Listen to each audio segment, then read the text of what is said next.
又是你！出列！学校正式决定，马飞同学的学籍。严主任，他会是这个学校最出色的孩子。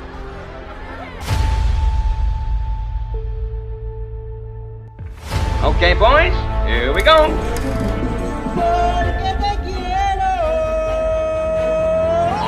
Hai Jalangers, gimana kabarnya? Semoga kalian selalu dalam keadaan sehat dan bahagia. Oke, di video kali ini aku akan bercerita tentang satu buah film yang berjudul Looking Up. Di dalam film ini, sang ayah selalu mengajari anaknya dengan berbagai filosofi hidup agar sang anak bisa sukses dalam hidupnya walaupun sedang berada dalam titik terendah dalam hidupnya. Seperti apa filmnya? Cus langsung saja kita melebur ke ceritanya. Film dimulai dengan suasana konferensi pers yang dihadiri oleh dua astronot yang akan melakukan misi perjalanan keluar angkasa. Terlihat di sana ada wartawan yang sedang mewawancarai mereka. Sang kapten menyampaikan beberapa pesan kepada istri dan anak-anaknya yang pada saat itu juga hadir dalam acara. Sang wartawan juga menanyakan kesan-pesan kepada Ma Fei untuk keluarganya sebelum ia menjalankan misi itu. Ma Fei, 你好，请问你有什么话要跟家人？ Tapi dia malah terdiam dan seketika dia teringat kenangan masa lalu bersama ayahnya. Dan dari sinilah film dimulai. Pada September 1990, ketika Ma Fei masih kecil, dia ikut dalam perayaan besar di kotanya. Mereka merayakan pembukaan jembatan pertama dan terbesar di kotanya. Ayahnya yang bernama Ha Wen merupakan seorang arsitek yang merancang dan memimpin pembangunan jembatan ini. Dan pada saat itu, Ha Wen menjadi pembawa obor dalam acara estafet untuk meresmikan jembatan. Bahkan, antusias dari warga kota juga ikut memeriahkan acara itu dan membuat suasana menjadi sangat ramai. Pembangunan jembatan baru ini menjadi kabar baik bagi masyarakat sekitar, karena jembatan itu merupakan jalan yang akan mempermudah warga untuk menyeberangi sungai.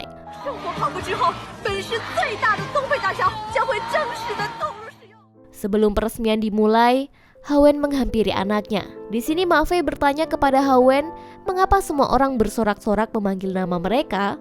Kemudian Ha Wen menjelaskan jika kini dia telah menjadi bagian dari suatu perubahan besar, yang mana jembatan ini akan membantu banyak orang untuk menyeberangi sungai. Namun kebahagiaan itu tidak bertahan lama. Belum juga diresmikan, jembatan yang sudah susah payah ia bangun itu runtuh seketika.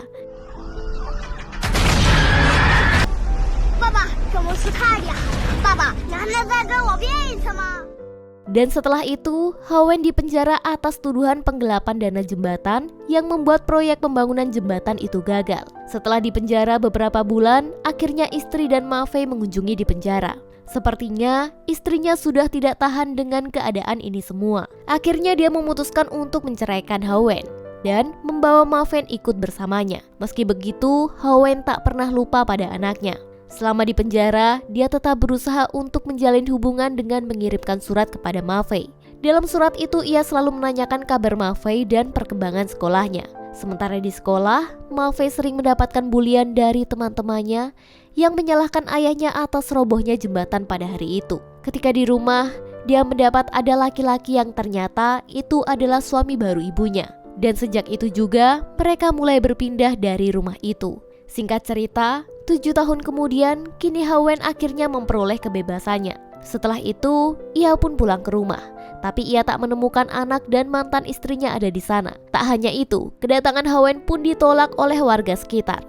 Mereka menghinanya dan menganggap jika dirinya lah penyebab dari kegagalan proyek jembatan itu. Meski begitu, Ha Wen tak patah semangat dan ia mendatangi rumah baru mantan istrinya. Ia berharap bisa bertemu dengan Ma Fei. Tapi ternyata ia tak bisa bertemu dengan anaknya karena kini Ma Fei telah dikirim ke sekolah asrama. Tak lama kemudian kabar buruk datang. Ma Fei terancam akan dikeluarkan dari sekolah.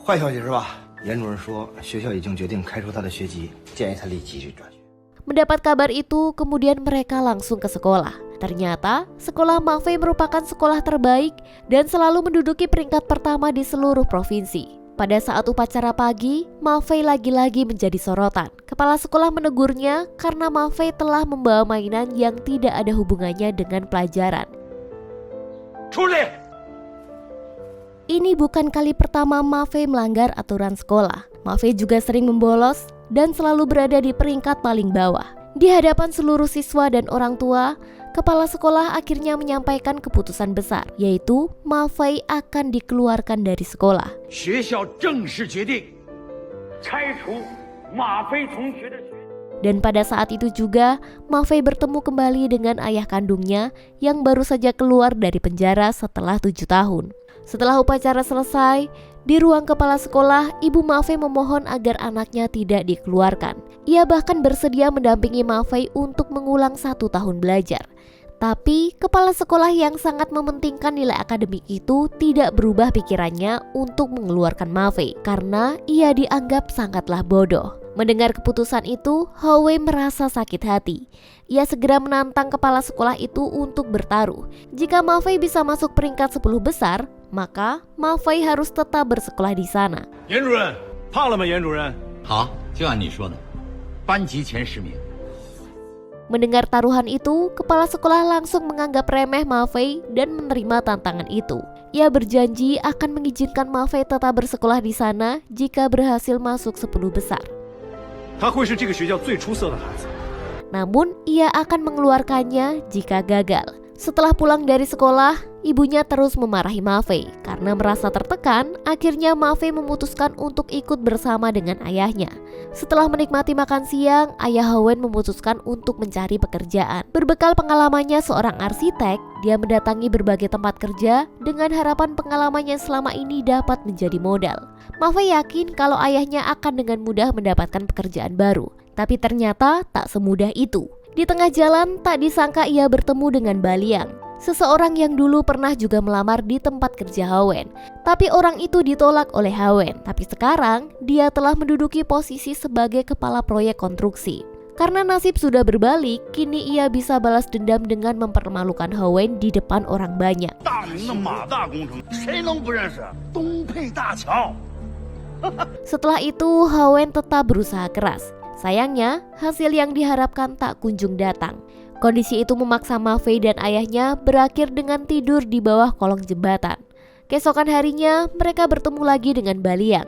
Di tempat itu, Baliang terlihat sedang marah-marah kepada bawahannya karena kesulitan menemukan titik yang tepat untuk menaruh dinamit. Hao Wen yang menyaksikan kejadian itu memperkenalkan diri dan bersedia untuk membantu menyelesaikan masalah itu hanya dalam 2 menit. Tapi Hao Wen dengan tegas meminta imbalan sebesar 500 yuan sebagai balas jasa atas bantuannya. Mendengar tawaran itu, Baliang malah menaikkan tawarannya menjadi 800 yuan jika Hao Wen berhasil menyelesaikan masalah itu. Dengan pengalamannya sebagai insinyur, Hao Wen mengerjakan tugas itu dengan penuh percaya diri. Tak disangka, dia berhasil menyelesaikan masalah itu hanya dalam waktu kurang dari 2 menit.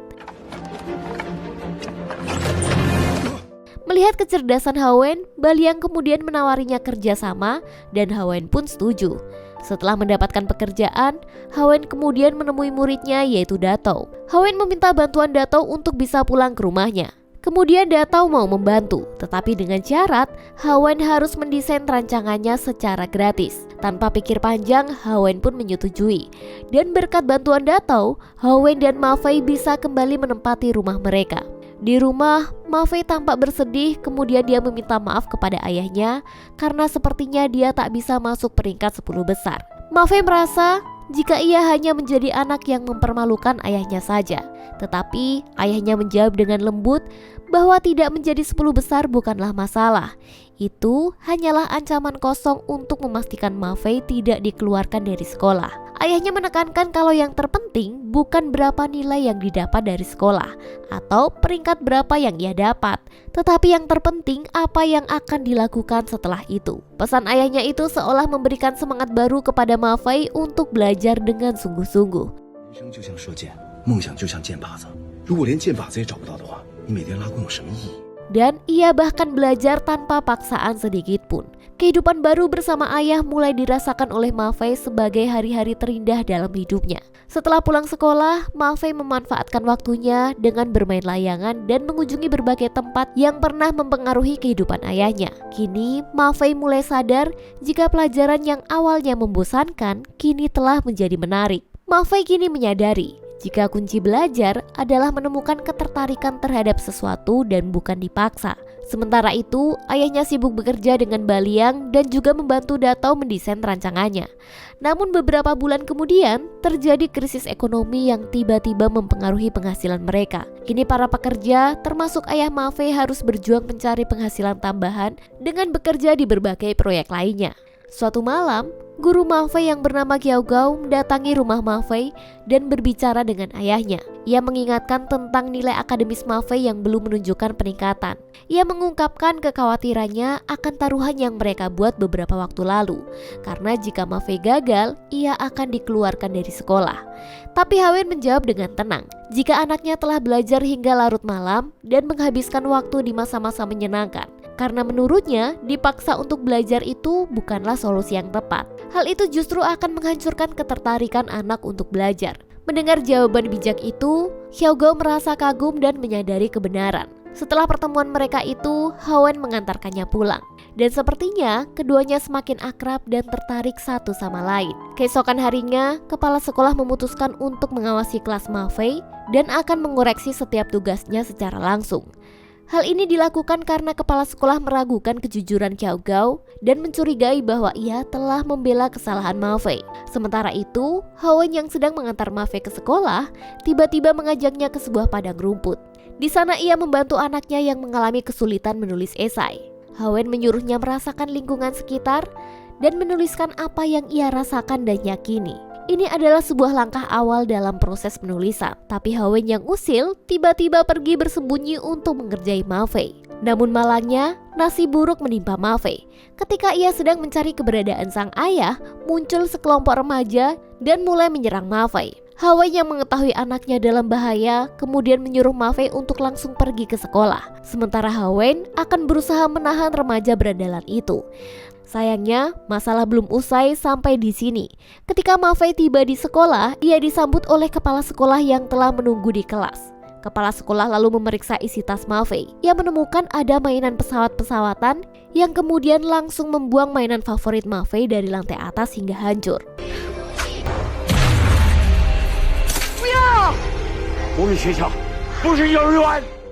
Kepala sekolah beralasan bahwa sekolah adalah tempatnya belajar, bukan untuk bermain-main. Setelah pulang sekolah, Ma Fei menemukan ayahnya terluka. Melihat kondisi ayahnya, dia merasa hampir menyerah dan tidak ingin lagi mengejar impiannya. Karena ia merasa beban hidup yang ia alami terlalu berat. Tapi sebelum ayahnya sempat menjawab, tiba-tiba datanglah beberapa orang yang ingin mengusir mereka dari rumah itu. Hawen yang pada hari itu mengalami banyak masalah, meluapkan kemarahannya kepada mereka dan berteriak dengan lantang bahwa dirinya tidak akan mundur.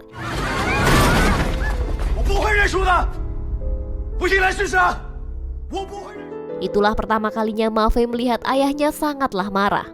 Kata-kata ayahnya tersebut membuat Ma Fei menyadari kalau hidup memang berat, tetapi mundur bukanlah pilihan. Keesokan harinya, Hawen pergi ke perusahaan tempat ia bekerja sebelumnya. Di sana dia ingin mengklarifikasi kasus jembatan yang belum terselesaikan, dengan harapan dapat membersihkan namanya dari segala tuduhan.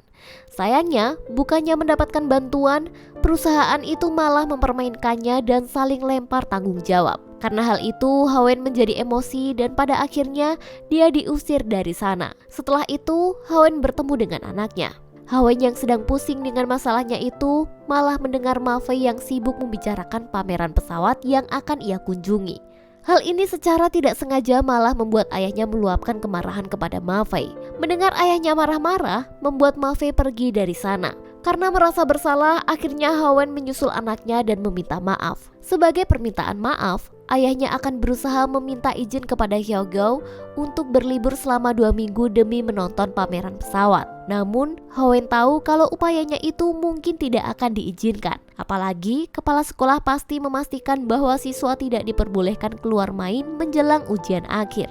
Meski terhalang berbagai keterbatasan, Ma Fei dan ayahnya tidak kehilangan akal. Saat malam tiba, dia diam-diam menyelinap keluar tanpa sepengetahuan kepala sekolah. Ma Fei dan Hawen menjelajahi berbagai tempat yang sebelumnya hanya bisa mereka saksikan melalui televisi.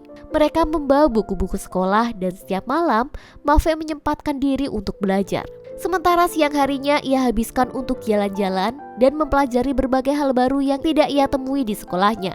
Dan perjalanan mereka berakhir di pameran Dirgantara. Namun sayang, tiket masuk pameran itu telah terjual habis. Karena tak mau melihat anaknya kecewa, Hawen memiliki ide.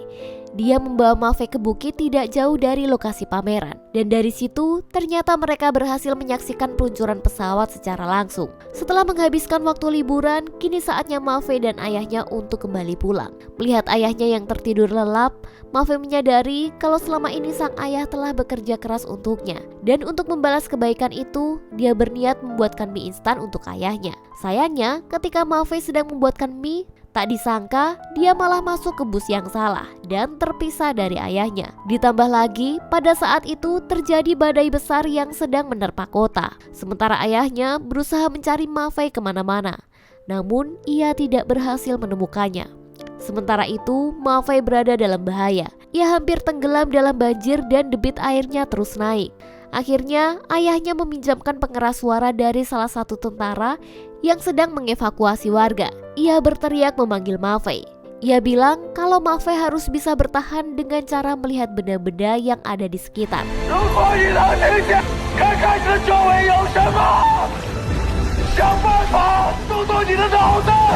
Dan ia diminta untuk menggunakan akal pikirannya untuk survive. Di saat tim penyelamat hampir menyerah dan memaksa Hawen untuk pergi ke tempat yang lebih aman, tiba-tiba muncullah Mafe dengan perahu yang berhasil ia rakit dari pintu dan beberapa barang. Berkat kecerdikan Mafe, mereka pun berhasil selamat dari badai dan mengungsi ke tempat yang aman. Keesokan harinya, Mafe datang ke sekolah dengan buru-buru karena hari ini merupakan ujian akhir sekolah. Terlihat ia mengerjakan soal dengan percaya diri dan yakin akan berhasil mendapatkan peringkat 10 besar. Keesokan harinya, pengumuman nilai ujian sudah keluar. Mafe dan ayahnya sangat antusias untuk melihat hasilnya. Tetapi nasib berkata lain. Mafe tidak berhasil mendapatkan peringkat 10 besar. Melainkan, ia berada di peringkat ke-64 dan itu adalah peringkat paling bawah. Mereka pun harus menerima kenyataan dan akhirnya mereka pulang dengan rasa kecewa. Akhirnya Mafe akan pindah sekolah sesuai janji yang telah disepakati. Saat mereka hampir meninggalkan sekolah, secara tak terduga Hyogao datang membawa kertas hasil ujian Mafe. Hasil itu menunjukkan bahwa Mafe mendapatkan nilai 0 dari kepala sekolah. Padahal ia hanya kurang 22 poin untuk berada di peringkat ke-10. Hawen yang tidak terima dengan hal ini kemudian mendatangi kepala sekolah yang pada saat itu sekolah sedang kedatangan tamu dari Kementerian Pendidikan. Hawen pun memprotes tentang nilai 0 yang diterima anaknya. Dan ia meminta agar esainya dibaca kembali di depan tamu dari Kementerian Pendidikan. Akhirnya mereka diberikan izin. Dan di sini Mafe mulai membacakan esainya.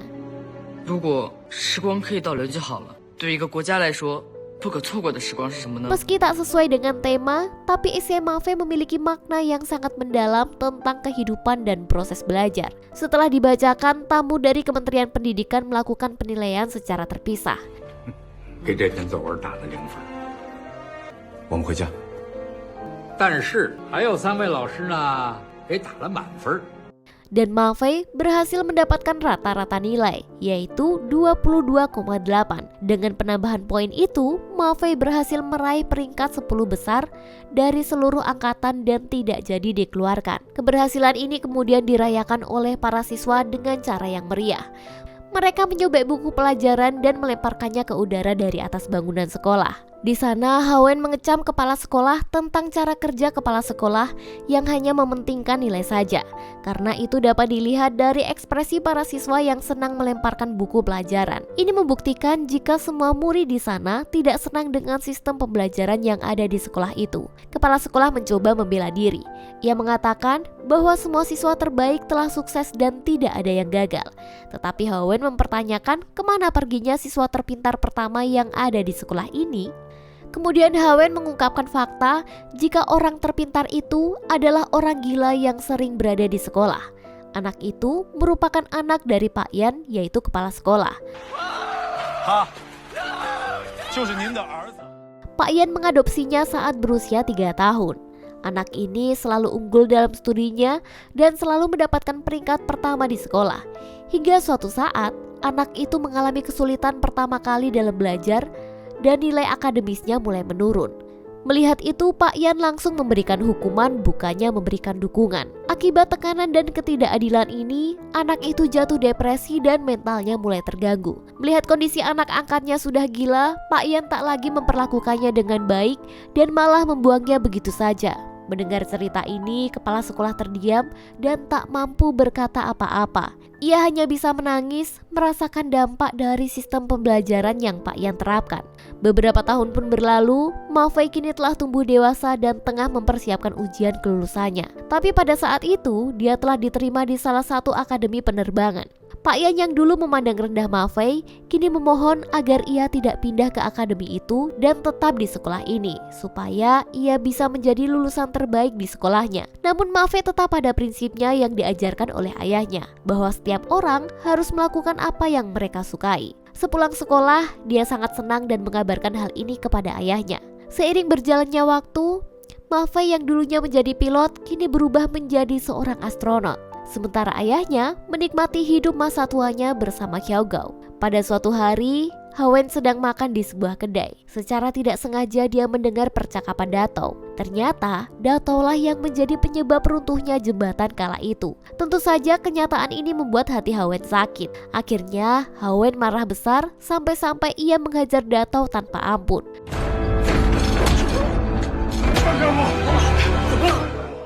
Tak terima atas apa yang terjadi, Hawen kembali mengajukan banding ke pengadilan. Setelah itu, ia juga mengunjungi Ma Fei yang tak lama lagi akan melaksanakan misinya sebagai seorang astronot untuk pertama kalinya. Di sana Ma Fei menceritakan jika ia sudah kembali, ia akan menangani kasus ayahnya itu untuk membersihkan namanya dari segala tuduhan. Namun di sini Ma Fei menyarankan ayahnya untuk membiarkan kasus yang sudah lama itu berlalu dan tidak perlu mengajukan banding, karena itu akan menimbulkan dampak negatif pada karir Ma Fei. Mengingat kini Ma Fei telah menjadi sorotan publik dan topik pembicaraan di mana-mana. Cara penyampaian Ma Fei ini sebenarnya tidak kasar, tapi hal itu tetap menyakiti perasaan ayahnya. 如果有人问起来，你就说啊，那老家伙从关进监狱那刻起，你们就没关系。 Dan karena ini, di awal scene ketika Ma Fei diwawancarai, ayahnya tidak datang. Dan ini menjadi alasan ketidakhadirannya saat acara pelepasan sebelum Ma Fei berangkat. Setelah itu, Ma Fei akhirnya berhasil lepas landas dan terbang dengan lancar ke angkasa. Seluruh perjuangan Ma Fei selama ini terbayar lunas. Dan ia berhasil menggapai cita-citanya menjadi astronot. Meskipun ada beberapa masalah pada misi pertamanya, ia berhasil mengatasinya dan kembali ke bumi dengan selamat.